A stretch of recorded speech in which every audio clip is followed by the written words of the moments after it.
여러분, 안녕하세요. 행복한 금요일 저녁, 오늘은 가족과 함께 보내는 건 어떨까요? 오늘의 행복이 쭉 이어지는 행복한 주말 보내세요. 그럼 오늘도 재밌는 동화 속으로 숑숑숑. 팔려간 농부. 가난한 농부가 병이 들었습니다. 내 나이 아직 젊은데 병이 들어 죽게 되다니. 돈이 있어야 병원에 가는데 그럴 수도 없구나. 어떻게 하면 내 병을 고칠 수 있을까? 농부는 골똘히 생각하다가 좋은 꾀를 생각해냈습니다. 비옵니다. 비옵니다. 신령님께 비옵니다.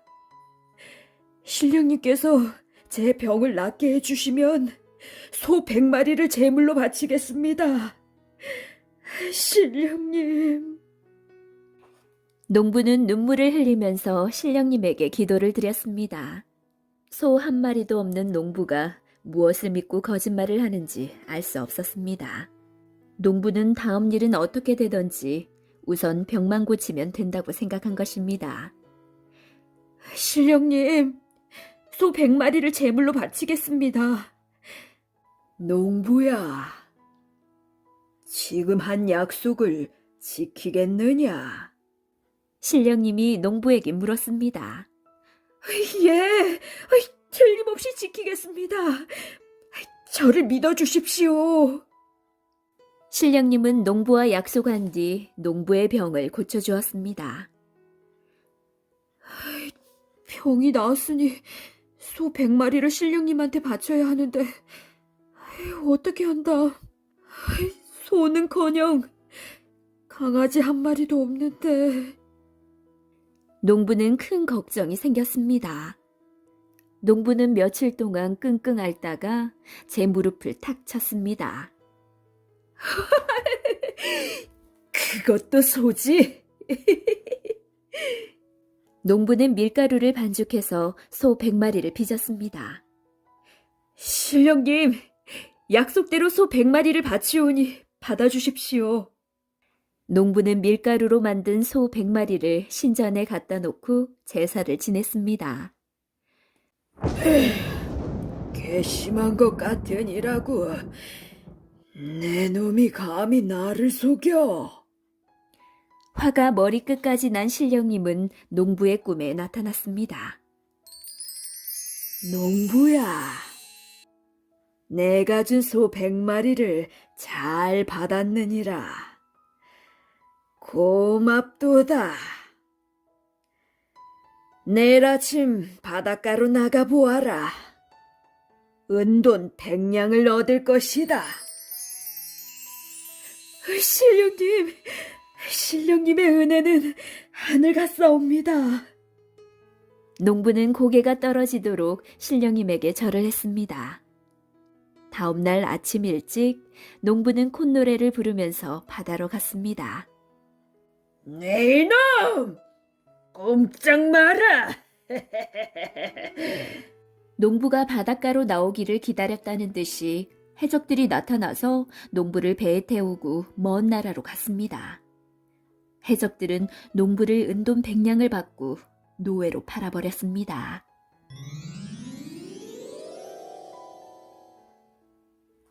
이고루 왕자와 이리나. 이고르야, 내가 성을 비우고 없는 동안 황금 열쇠로 문이 열리는 방엔 들어가지 말아라. 왕은 이웃나라로 여행을 떠나면서 말했습니다. 이고루 왕자는 열쇠 꾸러미를 들고 다니면서 성 안에 있는 여러 방을 구경했습니다. 황금 열쇠로 열리는 방엔 뭐가 들어있을까? 왕자는 궁금해서 견딜 수 없었습니다. 왕자는 황금 열쇠로 방문을 열었습니다. 넓은 방 안에는 아무것도 보이지 않고 낡은 망원경 하나가 놓여 있었죠. 왕자는 망원경을 눈에다 대고 창가로 가서 밖을 내다보았습니다. 왕자의 눈이 휘둥그레졌습니다. 천사처럼 아름다운 저 아가씨는 누굴까? 아득해 보이는 먼 성의 발코니 위에 아름다운 소녀가 서 있었습니다. 이르고 왕자는 소녀가 마음에 들었죠. 소녀가 있는 성은 아득하게 먼 꿈나라 같았습니다. 이고르 왕자는 그날부터 밖으로 나오지 않고 망원경에 눈을 대고 꿈속의 성만을 바라보고 있었습니다. 이고르야, 이런 일이 일어날 줄 알았느니라. 여행에서 돌아온 왕은 왕자가 병이 날까봐 걱정이 태산 같았습니다. 아바마마, 꿈속의 소녀를 찾으러 가겠습니다. 도와주십시오. 이고르 왕자는 왕을 졸랐습니다. 이리나 성에 가려면 어려움과 고통이 따르느니라. 아바마마, 걱정 마십시오. 저는 어떤 일이 있어도 이리나 성에 가야 합니다. 왕자는 자신 있는 목소리로 말했습니다. 너의 용기와 굳은 의지를 믿는다. 잘 다녀오너라. 이고르 왕자는 길을 떠났습니다. 왕자는 온갖 고통과 위험을 겪으면서 이리나 성으로 갔죠. 천사처럼 아름다운 소녀는 꽃밭에서 놀고 있었습니다. 왕자님이 이곳까지 오셨군요. 저는 이리나라고 해요. 이리나는 상냥하게 웃으면서 고운 목소리로 말했습니다. 아가씨의 이름과 성 이름이 같군요. 아가씨는 저를 아십니까? 이고르 왕자는 이리나에게 물었습니다. 네, 저는 날마다 꿈속에서 왕자님을 보았어요. 이리나는 수줍은지 얼굴을 붉히면서 대답했습니다. 이고르 왕자는 이리나를 데리고 아버지의 성으로 돌아왔습니다. 신령님과 사나이. 이 세상에서 저 혼자만 똑똑하고 잘났다고 생각하는 사나이가 살고 있었습니다. 신령님께 비옵니다. 부자가 되게 해주십시오. 신령님, 저의 소원은 아기를 하나 갖는 것이 소원입니다. 신령님, 제 소원을 들어주십시오. 마을 사람들은 신령님에게 소원을 빌었습니다. 이것 봐요. 시시한 엉터리 신령님한테 뭘 비는 거요? 그따위 짓을 하려면 낮잠이나 자구려.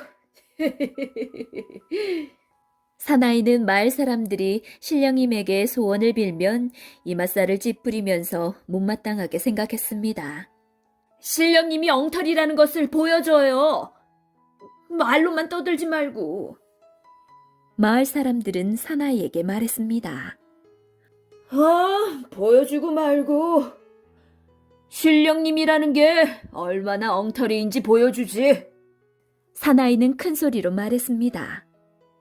사나이는 참새 한 마리를 잡아서 주먹 안에 넣고 친구와 함께 신령님을 찾아갔습니다. 신령님, 제 손 안에 있는 참새가 죽은 참새입니까? 살아있는 참새입니까? 사나이는 희죽희죽 웃으면서 신령님에게 물었습니다. 신령님이 죽은 참새라고 대답하면 참새를 날려보내고 살아있는 참새라고 대답하면 참새를 죽여서 신령님에게 보여주어야지. 사나이는 이렇게 마음속으로 생각하고 있었습니다. 참새를 죽이고 살리는 것은 내 마음먹기에 달려있느니라. 나는 참새의 목숨을 죽이고 살릴 수 없구나. 그러나 나는 너의 목숨을 참새 목숨보다 더 쉽게 죽일 수도 있고 살릴 수도 있느니라. 신령님.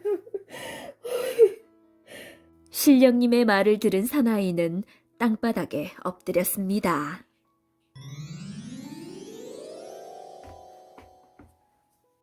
장미와 맨드라미.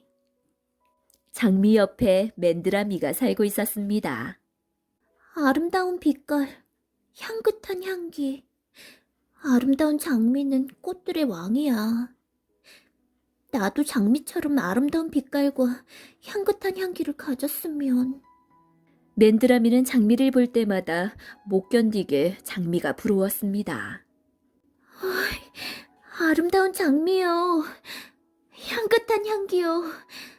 이 세상에서 가장 아름다운 꽃은 당신이요.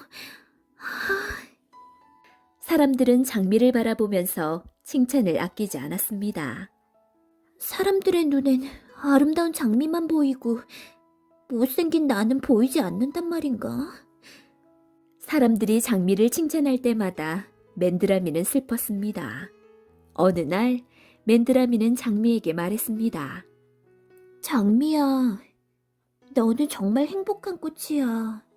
사람들과 신들까지도 모두들 너를 사랑하고 있어. 나도 네가 부러워. 아름다운 꽃과 향긋한 향기. 나도 너처럼 행복한 꽃이 되고 싶단다. 맨드라미의 말을 들은 장미는 쓸쓸한 목소리로 말했습니다. 사람들은 나를 사랑하는 만큼 나를 괴롭힌단다. 피지도 않는 나를 뚝뚝 꺾어가. 그래서 화려하게 살지만 내 목숨은 짧지. 사람들이 꺾어가지 않아도 나는 오래 피어있지 못하고 시들어버리는데 너는 오래오래 싱싱한 모습으로 피어있지 않니, 맨드라미야. 나는 네가 부럽단다. 장미의 말을 들은 맨드라미는 자기 자신을 돌이켜 생각하고 있었습니다.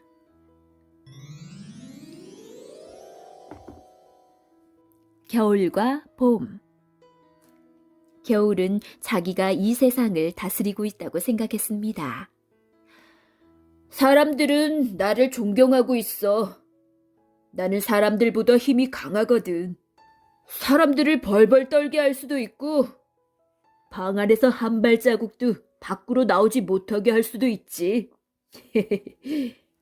겨울은 찬바람과 눈을 가진 자기가 이 세상에서 제일 훌륭하다고 생각했습니다. 겨울은 한참 동안 제 자랑을 늘어놓다가 봄을 비난하기 시작했죠. 봄은 한마디로 말해서 바람든 풍선 같아. 사람들의 마음을 풍선처럼 만들어서 둥둥 떠다니게 하거든. 봄이 오면 사람들은 울긋불긋 새 옷을 차려입고 산으로 들로 강으로 싸돌아다니거든. 할 일도 없으면서 먹고 마시고 춤추고 떠들고 도대체 이게 뭐야? 겨울은 봄을 바라보면서 못마땅하다는 듯 말했습니다. 그건 바로 겨울 너 때문이야. 겨울 동안 방 안에서 갇혀 살게 했기 때문이지. 그리고 너무 추워서 사람들은 웅크리고만 있었기 때문이지. 추위가 물러가고 날씨가 따뜻해지니까 당연히 밖으로 나갈 수밖에. 무슨 소리야? 봄이 사람들의 마음속에 바람을 넣어주기 때문이야. 겨울은 고개를 흔들었습니다. 봄의 말이 맞아. 겨울이 사람들을 너무 괴롭혔기 때문에 사람들은 자유를 찾고 평화를 찾는 거야. 가을이 봄의 말에 찬성했습니다. 사람들은 나를 그리워하고 있어. 내가 가고 여름이 오고 가을이 오고 겨울이 와도 사람들의 마음속에는 언제나 봄, 내가 남아있는 거야. 사람들이 봄을 기다리는 것은 내 마음이 포근하고 따뜻하기 때문이야. 강하고 무서운 것으로 억누르는 것보다 따뜻한 사랑으로 사람들의 마음을 어루만져주는 것이 좋아. 봄의 말에 겨울은 풀이 죽었습니다. 바람과 데이지꽃. 꽃 한 송이 없는 넓은 초원에는 찬바람이 휘몰아치고 있었습니다. 너무 쓸쓸하다. 쓸쓸한 초원을 아름다운 꽃동산으로 꾸밀 수는 없을까? 바람은 초원을 아름다운 꽃밭으로 만들고 싶었습니다. 바람은 꽃들의 여왕이 살고 있는 꽃동산으로 갔습니다. 꽃동산에는 아름다운 꽃들이 피어 있었죠. 꽃들아, 너희들 초원으로 가서 살지 않을래? 초원에서 살고 싶은 꽃들은 손을 들어보렴. 바람의 말에 꽃들은 아무도 손을 들지 않았습니다. 너희들은 왜 초원으로 가지 않으려고 하니? 바람은 화가 난 목소리로 꽃들에게 말했습니다. 초원은 너무 쓸쓸해서 싫어. 난 너무 추워서 싫어. 내 꽃잎은 너무 약해서 바람만 불면 떨어진단 말이야. 난 집안에 있는 꽃밭이 좋아. 꽃들은 한결같이 초원으로 가는 것을 싫어했습니다. 얘들아, 너희들이 못 가면 누가 가니? 여왕인 나보고 초원으로 가란 말이냐? 꽃의 여왕 장미가 화를 내면서 쏘아댔습니다. 여왕님, 제가 가겠습니다. 좁다란 돌틈 사이에서 데이지 꽃이 고개를 들고 말했습니다. 내가 가겠다고? 장미는 깜짝 놀랐습니다. 네. 모두들 좋은 곳에는 서로들 가겠다고 아우성을 치고 나쁜 곳에는 안 가면 어떻게 되겠어요? 쓸쓸한 초원을 아름다운 꽃밭으로 만드는 것은 보람 있는 일이에요. 절 보내주세요, 여왕님. 듣고 있던 바람은 데이지 꽃이 너무너무 고마웠습니다. 데이지야, 너 혼자 초원에 가면 너무 외롭지 않겠니? 바람이 다정한 목소리로 물었습니다. 아니에요. 제 친구 노란 민들레도 함께 갈 거예요. 바람은 데이지 꽃과 민들레 꽃을 쓸쓸한 초원으로 날려보냈습니다. 민들레와 데이지는 초원에서 작은 풀잎들의 사랑을 받으면서 아름다운 꽃을 피웠습니다.